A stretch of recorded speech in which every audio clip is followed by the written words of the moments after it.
Hello दोस्तों। तो आज हम सुनेंगे एक मंदिर की रहस्यमय कहानी। कहानी का नाम है मंदिर की आखिरी घंटी। उत्तर प्रदेश के एक छोटे से गांव के बाहर घने पेड़ों के बीच एक बहुत पुराना मंदिर था। गांव वाले उस पुराने कृष्ण मंदिर कहते थे। वहां कृष्णा की एक शांत मूर्ति थी।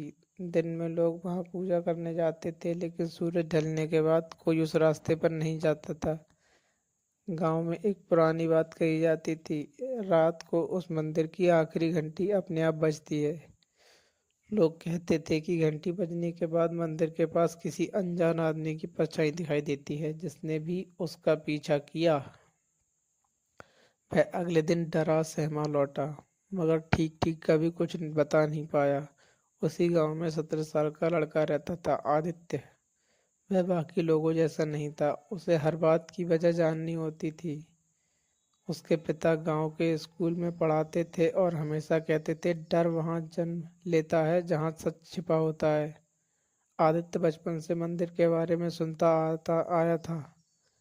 हर बार उसे लगता था कि इस कहानी के पीछे कोई राज है।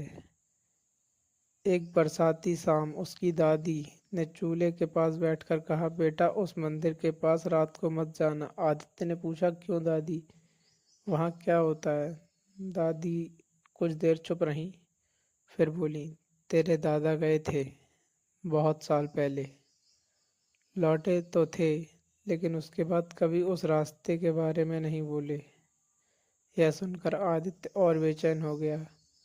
उस रात तेज हवा चल रही थी। खिड़की के बाहर पेड़ों की डालियां आपस में टकरा रही थी। अचानक दूर से घंटी की आवाज सुनाई दी, टन। फिर कुछ पल की खामोशी। फिर दूसरी बार आदित्य उठकर खिड़की के पास गया।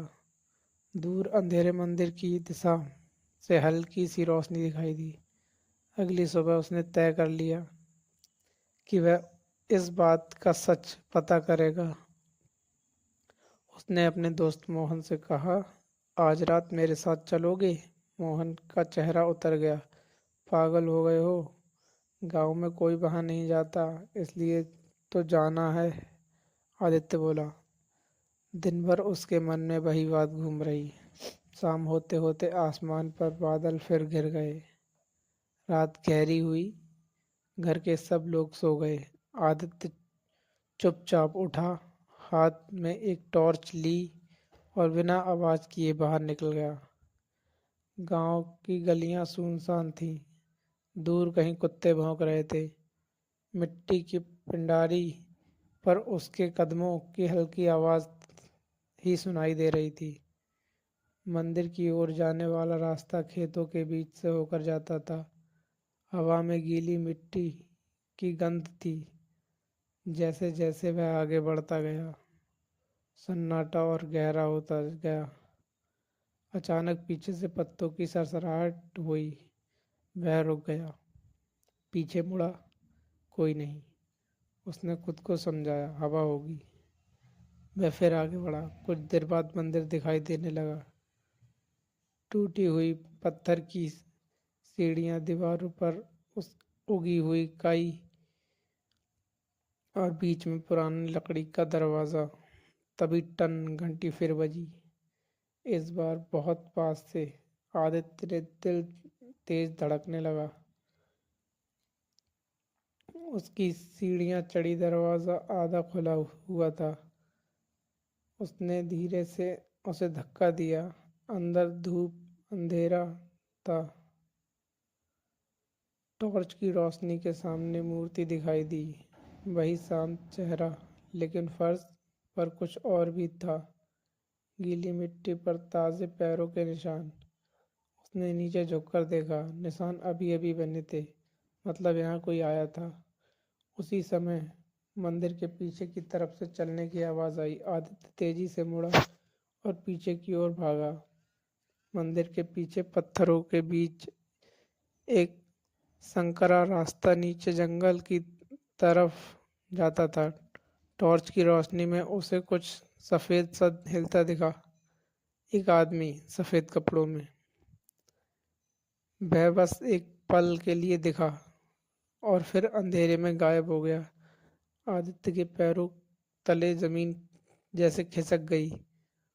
उसने दौड़ना चाहा, मगर तभी पीछे से किसी ने बहुत धीमी आवाज में उसका नाम लिया, आदित्य। उसका शरीर ठंडा पड़ गया। वह पलटा, पीछे कोई नहीं था, सिर्फ हवा। और फिर अचानक टॉर्च बंद हो गई। अब चारों तरफ पूरा अंधेरा था। उसने टॉर्च कई बार थपथपाई, रोशनी नहीं जली। उसी अंधेरे में उसे अपने दादा की कही बात याद आ गई। जिस रात डर सामने खड़ा हो, भागना मत, पहले सुनना। तभी फिर वही आवाज आई, इस बार थोड़ी साफ, पीछे मत देखो, नीचे देखो। आदित्य ने कांपते हुए नीचे देखा। उसके पैरों के पास मिट्टी के कुछ दबा हुआ था। उसने हाथ से मिट्टी हटाई। वहां एक पुरानी पीतल की चाबी थी। उसने और चाबी के साथ एक छोटा सा मुड़ा हुआ कागज। उसने कागज खोला। उस पर सिर्फ इतना लिखा था, सच मंदिर में नहीं, उसके नीचे है। और उसी क्षण मंदिर के अंदर से जोर से घंटी बजी, इतनी तेज कि पूरा जंगल गूंज उठा। आदित्य ने बिना पीछे देखे भागते हुए गांव की तरफ दौड़ पड़ा। लेकिन उस रात उसके मन में सिर्फ एक सवाल था, मंदिर के नीचे आखिर ऐसा क्या छिपा है जिसे इतने सालों में कोई बचा रहा।